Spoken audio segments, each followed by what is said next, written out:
Apple took some real swings this year with their latest smartphones, and that's something I feel like I couldn't really say for the past few years. But really, look at this thing. It actually feels different while still seeming really familiar to the iPhone faithful. But I guess enough of a change can be enough to make people think twice before making a leap, whether it be from a different platform or up from a previous edition. And after 1 week with what I can only describe as an interestingly styled Pro smartphone, I do have some thoughts. Hey, it's Joshua Vergara. What's going on, everybody? Here are my 5 takeaways so far with the iPhone 17 Pro after week 1, sponsored in part by Subcase. We'll talk about their cases in a bit that provide a ton of protection and practicality to the iPhone 17 Pro.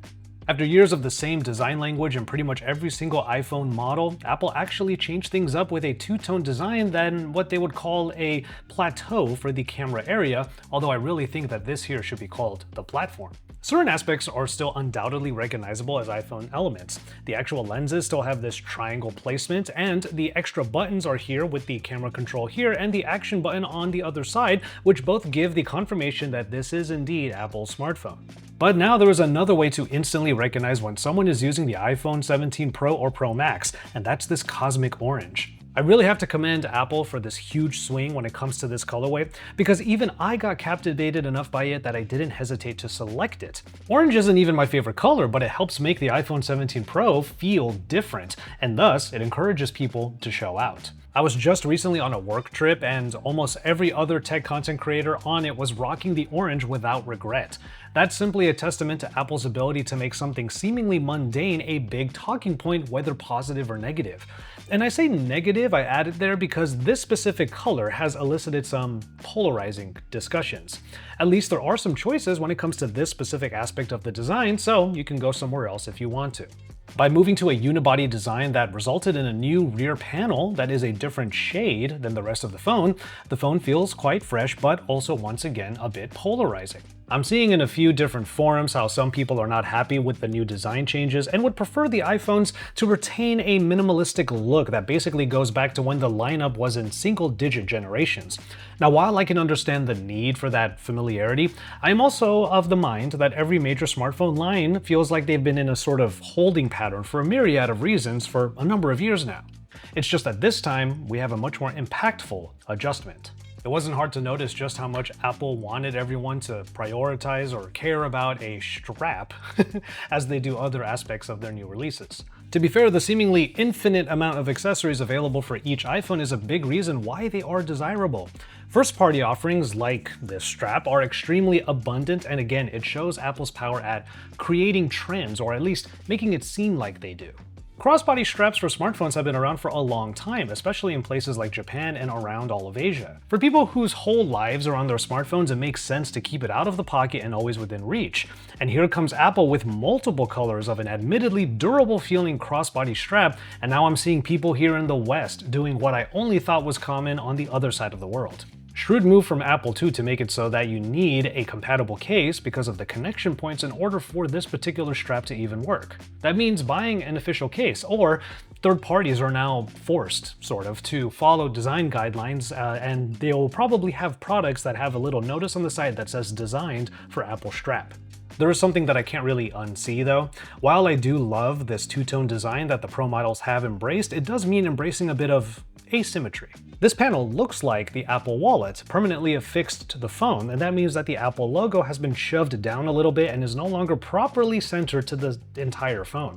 Now, when MagSafe accessories are brought into the mix, a little bit more of that asymmetry is even more pronounced. Now, this is far from a deal breaker for me, but I have seen some people online expressing similar sentiments.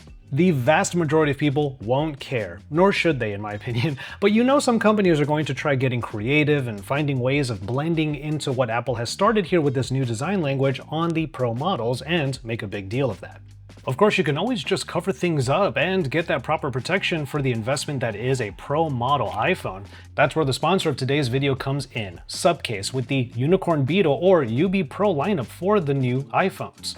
The key features of any good UB Pro case are here, with 20-foot military-grade drop protection in what looks like a properly robust design that protects all parts of the iPhone 17 Pro in a number of stylish colors of their own. There's even a clear edition of the UB Pro so that I can still show off the orange colorway. I might actually do that right now. Now, while the UB Pro is certainly robust, it doesn't add a ton of bulk to the iPhone 17 Pro and remains pocket-friendly. The protective corner areas are coupled with a strong back area and soft edges to provide plenty of comfortable grip. All that said, the features that are added are very practical for daily smartphone usage. Raised lip areas around key parts of the phone protect it from surfaces that it might be sitting on, including the camera bump plateau and, of course, the screen. All the buttons are still properly accessible even with the amount of coverage provided, including the camera control button that is still capable of swipes for making those minute adjustments when in the camera app. Which brings us to MagSafe, which the UB Pro supports in an area that doubles as a sturdy kickstand. N52 magnets securely keep the phone in place with up to 1,800 grams of magnetic force. The kickstand might be my favorite added feature to the UB Pro, and I'm certain that it would be for the Pro Max as well, that model, because you're propping up the larger screen for easy enjoyment of content. The ring comes out to a max of 120 degrees and gives the iPhone 17 Pro another point of contact, or even safe hanging, if that's what the moment requires. All in all, the Subcase UB Pro gives the iPhone 17 Pro a ton more protection without getting in the way of the iPhone 17 Pro's core functionality, and in some cases, it actually adds to it. To check out the UB Pro for your iPhone 17 model and for the rest that Subcase has to offer, I have links in the description and in the pinned comment below. Thanks to Subcase for protecting my iPhone 17 Pro and for sponsoring this portion of the video. While a case like that helps the naked iPhone because it is slippery, it's not the only thing that is slippery on this phone, as iOS 26 shows us that liquid glass is here to stay as the software design language. Now, I talked mostly about the outer design of the iPhone 17 Pro, mainly because when it comes to how Apple handles their day-to-day software experience, it's usually really easy to just fall into previous habits. After all, iOS remains fairly rigid in terms of personalization. Widgets and folders still adhere to the sort of Apple Watch-shaped grid, and heavy amounts of customization are at worst extremely difficult to achieve, or at best just strongly discouraged. Case in point, Widgie, which I have right up here. This is a clock and information widget that I came across way too late because, let me just click into here, liquid glass made it really hard to explore the placement of these various widgets over on my Porco Rosso wallpaper, which is this red airplane flying over the sea. I say that because if I wanted to add any old widget here, I could just put it to the left home screen area, so that's basically out of the way, and then I can just keep things as clean as possible. The same goes for app shortcuts that are already basically covered by the app library. Let me just swipe over to it. And I can also find those apps using a quick swipe down. But then here you have Widgie that has been trying to give some extra options for cosmetic customization with transparency workarounds, only this is where I realized, if I just go ahead and apply this right now, that liquid glass is always trying to just push a certain shiny aesthetic. If you look very closely over here, you could see that there's like this shiny line that goes around the actual widget, like in terms of the back end. So these are the bounds of the widget, and it makes getting transparent backgrounds essentially impossible because that line always has to be there as part of the liquid glass design. It goes to show how Apple does a lot of things right to make things addictingly simple, and then there are other things that they choose to do that just make things very rigid and mildly infuriating. After all, going to an opaque background, as I'm going to do right now, and as I kind of feel like I have to do in order to have some sort of like, I don't know, uniformity across my home screens, going to an opaque background on Widgie just makes it something that I could just easily put over on the left home screen once again, and now we're back to square one. All of this is to say, I'm still not fully convinced by liquid glass as a design element. It's transparent while not being transparent enough, and the constant fluidity of everything around what I'm tapping or swiping is just just a hair too much for my eyes. I was struggling for a bit to find a word for it, but let's go with squishy. I guess squishy is the word, and I don't need my control center to have like this squishy sort of quality to it. Here's to hoping that eventually there are some options to turn off certain aspects like that in liquid glass, because the simplicity of using iOS is now butting up against its desire to be fun and playful. Now, similarly, my rant here kind of butts up against an uncomfortable truth that I always deal with when new iPhones come out. They're just so hard to put down once I make one my home base. Putting aside for a second that so many applications and experiences are just better optimized for iPhones compared to, let's say, a Chinese Android phone that sports insane cameras but is rocking a global ROM, so it's a little bit forked, the variables that have to be dealt with on that side of the smartphone fence are simply lessened when you come to the iOS side. And that usually makes each year's iPhone become at least my second phone in a two-phone daily carry, if not the proper main phone. I alluded to this already a moment ago, but there are just certain habits that start to come back when I'm on an iPhone.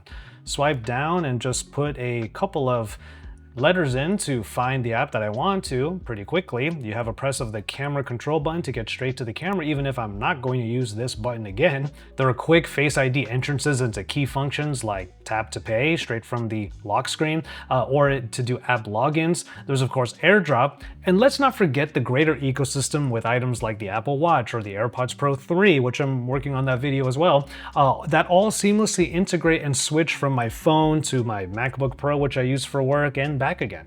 It all ends up being a probably short but significant amount of time in every Q4 where my friends who have iPhones can enjoy me being a blue bubble for a change. But they still won't put me in the group chat though. When it comes to talking about battery life, I don't have any hard metrics really to share just yet in this week one. I'm still using the phone a little bit more as a daily carry, especially the Pro since I was on the Air before, and I do have some trips coming up. That being said, I have been able to get to the end of all of my days without any issues, but that has as much to do with how invested I am in MagSafe compatible charging solutions that are sprinkled throughout my life, including in places like my car. What still remains to be seen in my use of the updated iOS 26 is the AI of it all. I know it's a constant topic of discussion. I know it's a constant topic of discussion, or even of contempt, let's say, that the various features that Apple promised last year haven't all come to reality yet. But iOS 26 is supposed to be a leap forward in that direction. I will say I'm making more of an effort to use things like visual intelligence, holding that camera control button there, and also trying to use things like Apple Intelligence to just ask it to do a bunch of things. I certainly use this a lot when I'm in my car using CarPlay. Although I will say the prompt to move over to ChatGPT for most of that help is both understandable and slightly tedious.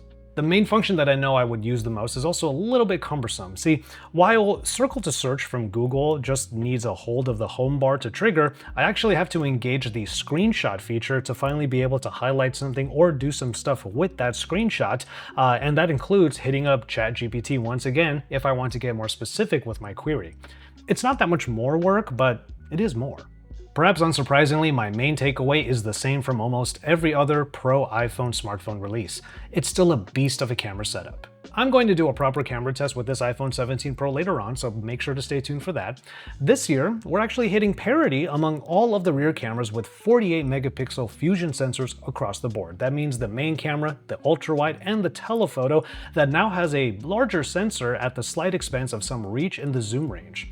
Within the camera app, you get a 4x and 8x, which are optical, and then a digital zoom into that particular sensor, respectively. The thing is, there are times when the main sensor is still being used to zoom into scenes, like in low-light situations, and that can be confirmed by looking at the details in a picture in the Photos app. But I have to give this front-facing camera some love because Apple did just that with this year's phone. Apple put a square sensor in here so that you can actually change up the aspect ratios to a number of different things depending on what you need to do. When you're using the full sensor for shooting, it's called open gate, and that can actually be done with the main sensor on the rear, although that is a 4x3 sensor and not a square, and during open gate recording, you lose stabilization. I'm still going to use that in the future, but I just wanted to put that out there. But on the front-facing camera, the one that most people will use for their social media posts and for their selfie, solo, or group, this actually makes a lot of sense to introduce. And this is actually really cool because there are likely going to be times when I need to do more than just vertical video using the same front-facing camera, so having this versatility is really appreciated. Versatility. That's the word that describes what a Pro iPhone camera can give you, and iPhones have proven time and again that they are viable tools for everything from casual to professional scenarios. While I don't expect the iPhone to replace my Panasonic S1 II, which is actually the camera that is the corner cam over here, there will be times when I'm perfectly happy with what the iPhone 17 Pro will get me when I would rather not carry anything else. And that is due in part to things like ProRes, the log recording, the good rendering, and the support of accessories to actually make those recording modes happen. You see, ProRes Log in the main camera app does require the use of an external SSD for dumping those large video files into, but all other forms of recording, including 4K 120 frames per second video, can also be directly recorded into something like my Lexar 2TB SSD when using apps like the Blackmagic camera. The result of this setup is the video that you're watching right now, using all of the rear cameras in different ways to showcase a morning date with my girlfriend out in one of LA's viral cafes, Mandarin Coffee Stand in Pasadena. Many of the ways to use this camera system are familiar to those who know how to use a full camera, people like me, but that means that the iPhone provides a great place to dip a toe into the ways that make people like that achieve the content that they make, and I'll always think that that's pretty cool. And so, there you have it, my 5 takeaways so far from my first week with the iPhone 17 Pro. I still had to frame this video as a week 1, despite having this phone for a bit longer than that, but that's because I was getting done with my week 1 perspective on the iPhone Air, which you can watch now on my channel. At this point though, I want to pass things off to you. What side of the fence are you on regarding the various points I made in this video, from the colorway of the orange phone in particular, to the design, to liquid glass, to the AI of it all? Let me know in the comments, because your discussions really do help out my channel when it comes to the algorithm, and I'll be there as I can as well so that we can have those conversations in the comments downstairs. One more thanks to Subcase for sponsoring a portion of this video, and I will remind you all that you can check out their offerings in links that are in the description and in the pinned comment below. But with all of that said, I'm going to go ahead and call it on this one. Thank you so much for kicking it with me again today. Please take care of yourselves and each other, and enjoy your tea, everybody.